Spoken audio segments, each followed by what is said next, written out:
Hey guys, in this video I am going to show you a firewood delivery that I had.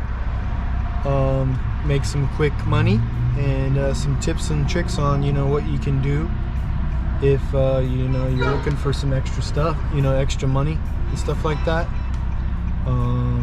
You just kind of have to have a little bit of willpower and some initiative, and then you can make some stuff happen. But yeah, let's get into the video. And I believe his name is Jones. Yeah, let's get into the video.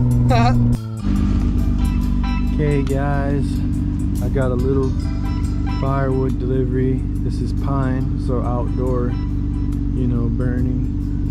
Some people can burn inside if they want to. It has been dried, seasoned or dried long enough for that.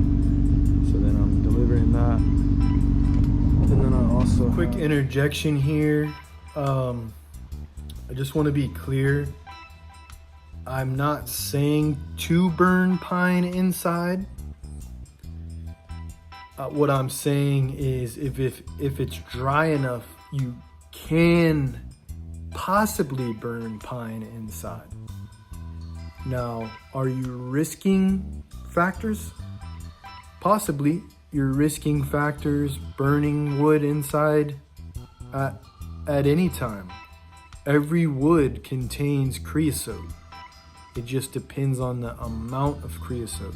If you buy firewood from some random guy and he didn't season it, and it has, a moisture content more, than 25%, 25%, you would be at risk of getting creosote in your chimney or flue.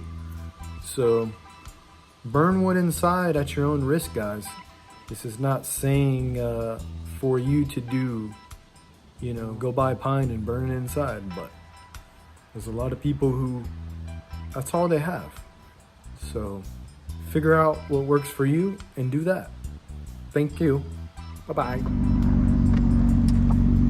Oak leftover that I never unloaded, so I'm gonna give her that too. Just because I ran out of the amount of pine that I would have wanted to give her. So I don't usually do deliveries because I'm not really set up for it, but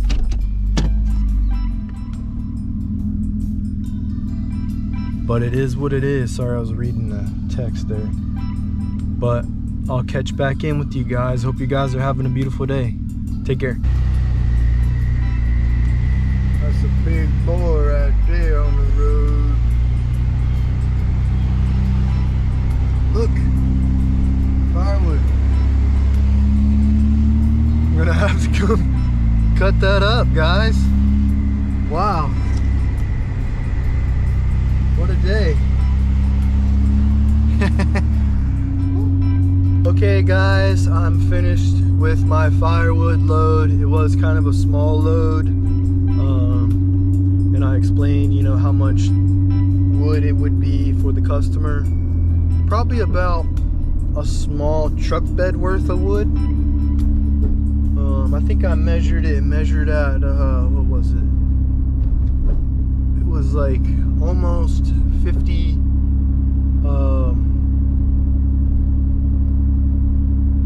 it's like 50 cubic feet, I believe, if I'm not mistaken. So not crazy amount of wood. But the customer, I had the little advertisement as, you come load your wood in your truck, a truck bed full of this amount of wood, a truck bed full for $50. That's what I was selling, outdoor camping wood. So that's what it is.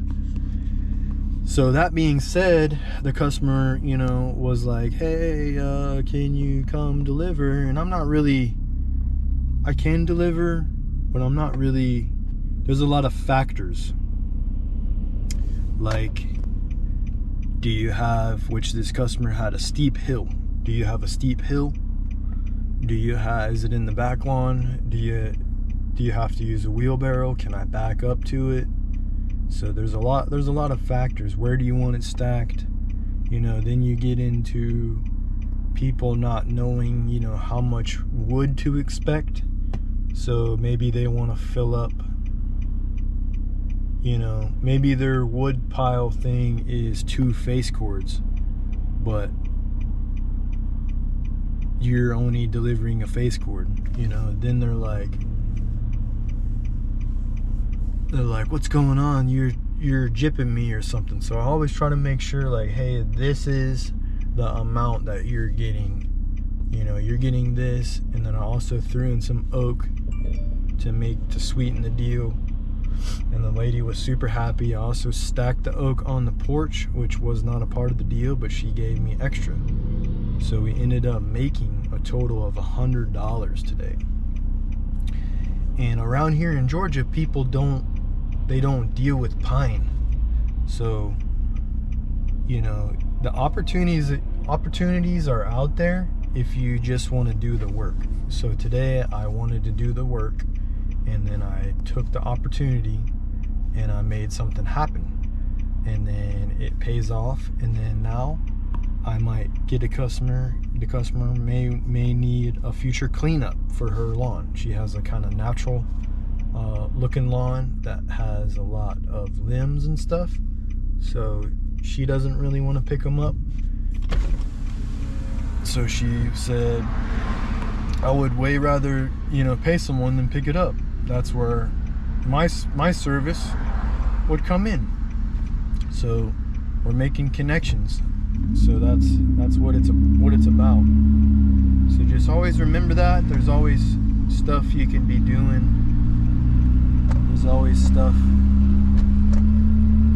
you know, instead of sitting around and saying, hey, I don't have any money, you know, I need to get a job. You know, you don't always need to get a job and work for someone. You can work for yourself if you want to.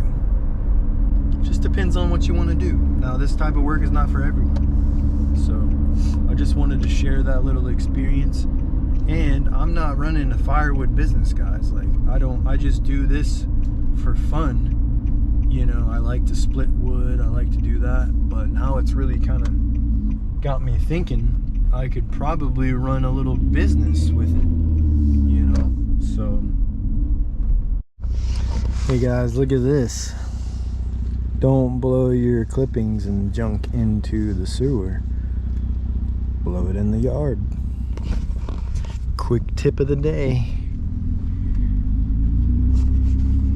You know, I hope everyone's having a great day. And if you have any, you know, tips or tricks, or, you know, something that you do on the side, like, here, I'll give you an example. You could wash people's trash cans. A lot of customers, they live in a neighborhood like this, they don't want to wash their own trash can, man. They think it's nasty. So figure out how to do that, and then you could charge people. Or you could pick up people's dog poopy. Not their poop, dog poop. So there's plenty of things you can do if you want to do the work and stuff. So I'll talk to you guys later. Have a great day.